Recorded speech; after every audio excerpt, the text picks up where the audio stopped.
Un Premier ministre au chevet de sa ville. À Tripoli, Abdelhamid Dbeiba est venu constater l'ampleur des dégâts et rassurer la population encore sous le choc. Il y a quelques heures à peine, les affrontements entre milices rivales faisaient rage dans la capitale libyenne. Ils n'ont cessé qu'après le départ de Fathi Bachagha, l'autre Premier ministre nommé par le Parlement siégeant à l'Est et soutenu par le puissant maréchal Haftar, venait tout juste d'arriver à Tripoli dans l'espoir d'y déloger l'exécutif rival dirigé par l'homme d'affaires Abdelhamid Dbeiba. Dans une vidéo diffusée par les médias locaux, rien ne laissait présager de l'imminence des combats.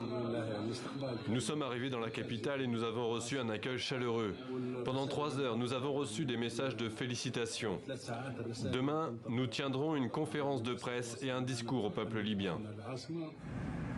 Un nouvel épisode de violence, résultat de l'impasse politique dans laquelle est plongée la Libye depuis la chute de Mouammar Kadhafi en 2011 dans le sillage du printemps arabe.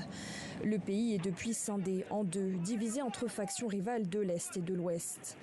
En 2019, les forces du maréchal Haftar avaient échoué à conquérir la capitale. Un an plus tard, un gouvernement d'unité fragile a été mis en place, mais il a échoué à organiser des élections. Scrutin sans lequel Abdelhamid Dbeiba refuse de céder le pouvoir à Tripoli. Après 2 ans d'une relative accalmie, beaucoup redoutent de voir la Libye replongée dans le chaos. L'impasse politique a déjà pour conséquence un blocus partiel des installations pétrolières libyennes.